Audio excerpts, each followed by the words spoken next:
I want some of those beans. Thank you. So thank you for your appreciating what we did. Okay, it was so much. So David, would you like to come up and read from your book? Thank you, Peter. Now I have to follow that. I was going to just read a short story from my short story collection. And it is fairly short. Oh boy. Everybody awake.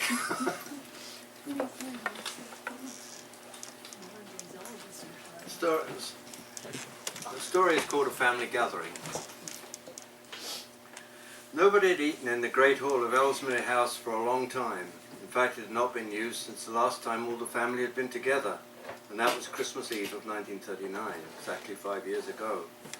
The table, which usually stretched down the room for half the length of a tennis court, had been shortened, but it still appeared slightly incongruous to see only 5 people seated around such a large area, especially as both the head and the foot of the table were occupied.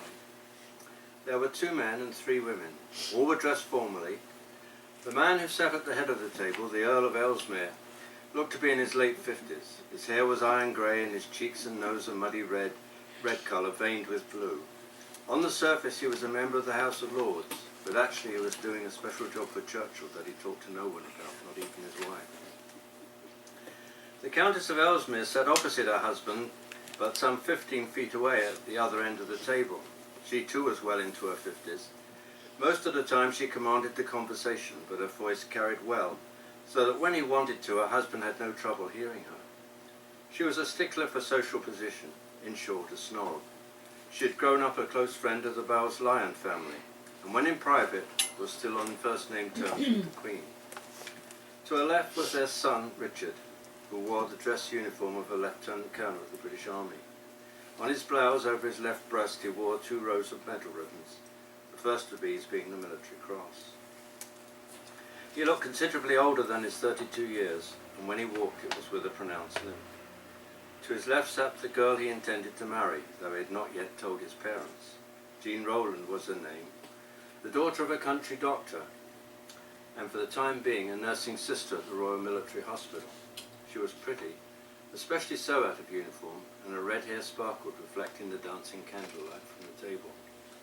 Richard had fallen in love with her, as is sometimes the case of a patient for his nurse. But their love had grown and blossomed beyond the stark confines of the hospital ward, and now they were sure. Opposite Jean sat Richard's sister Marjorie, a tall girl of 25 with strikingly dark hair. She was presently helping the war effort by working in the ministry somewhere, a job her father had found for her. She knew of Richard's plans to marry Jean, and she could only guess at what her mother's reaction to this would be. There were just 2 others in the room, the cook, a normally stern woman who was nearing 65 years old, and whose culinary art rivaled that of many a professional chef, served food at the buffet that was on the other side of the room, and the old butler, who now walked tirelessly between the buffet and the table, waiting on the family's every whim. Both retainers had been with the family almost as long as anyone could remember. Just after Richard got his blue for rowing at Oxford, said the Lady Ellesmere, who never tired of talking about her son, and before he was commissioned into the regiment, he got in with the strangest group of young people. What were they called? She looked up at the table in general. The Woolwich Thespians, said Richard patiently. Yes, those awful acting people. It was bad enough a man of your position mixing with that kind, let alone bringing them all back here for the weekend. That was a lovely weekend, said Marjorie. They were just young people having lots of fun, and that young man who played John Worthing was so handsome. My venture into amateur dramatics, elaborated Richard to Jean. We needed somewhere to rehearse. The Earl of Ellesmere had only been listening to his wife with half an ear laugh suddenly. Yes, I remember. Oscar Wilde's farce, wasn't it? Damn good, I thought. Don't use that kind of language at the table, Charles, especially at Christmas and when we have company. As if this thought acted as a sudden reminder, she turned to Jean. And my dear, what does your father do? The moment had come that Jean had been dreading.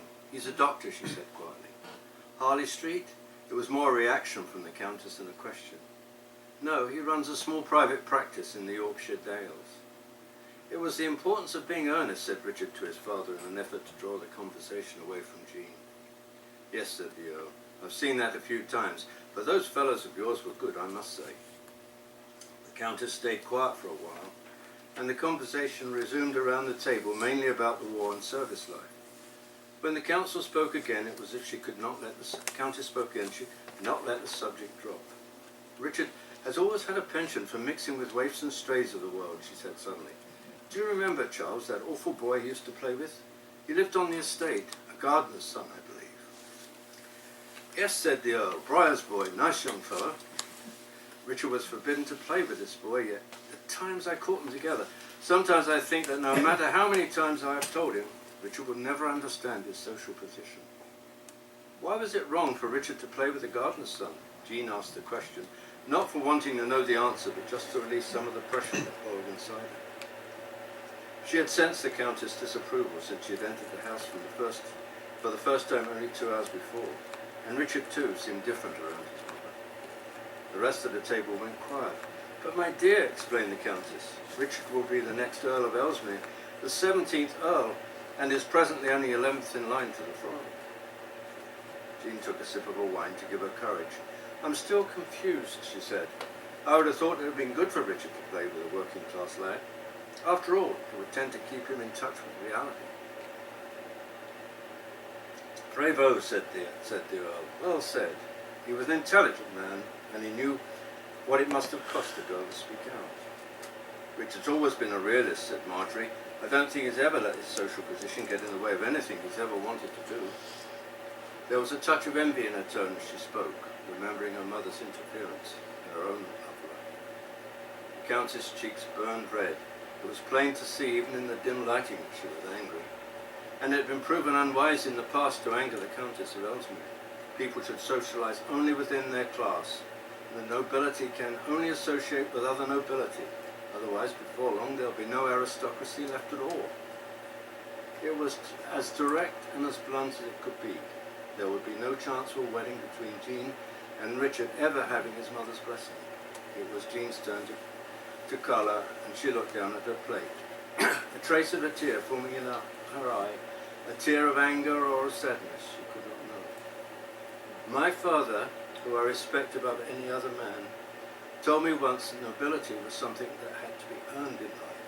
It was not something that one was born with. It was a parting shot, and it went straight to the heart. If she had slapped the Countess, it could not have had more effect. The butler looked at the cook and raised his grey eyebrows. The cook did her best to smother a grin as she turned away to see to the Christmas pudding. The Countess threw down her knife and fork and was about to retort when the Earl interrupted. That Briar's boy, Richard, whatever became of him? The Earl spoke loudly, his eyebrows knitting together in a warning frown to his wife. He's in the regiment, said Richard, glad that his father had intervened, for he had been on the verge of taking Jean away. He knew his mother, and the last thing he wanted was a scene. Good for him, bright young fellow that. Used to like having him about the place. Yes, said Richard. He won a scholarship to a technical college.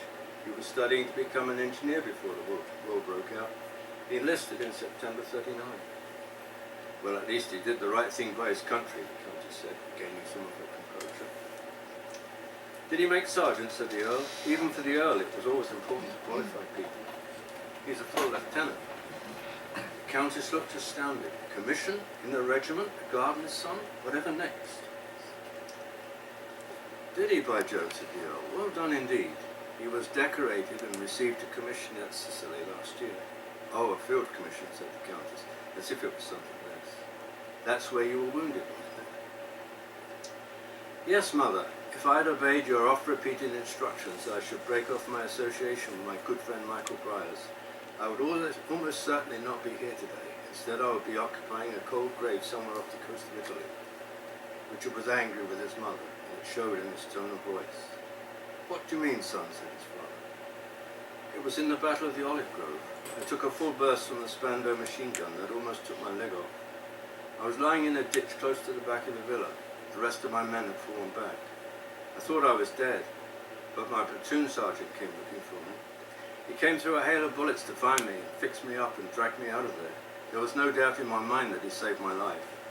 And it was not just the act of a soldier to his officer. It was was more than that. It was the act of a best friend. Michael was my platoon sergeant. Michael Briers, said his mother. Yes, mother, Michael Briers. What actually happened, son, asked his father, also anxious to avoid a scene. Jean, seeing the pain in Richard's arms, clutched his arm as he started to speak. Operation Husky. I'll never forget that morning, the 10th of July last year. We made an amphibious landing during the night. We got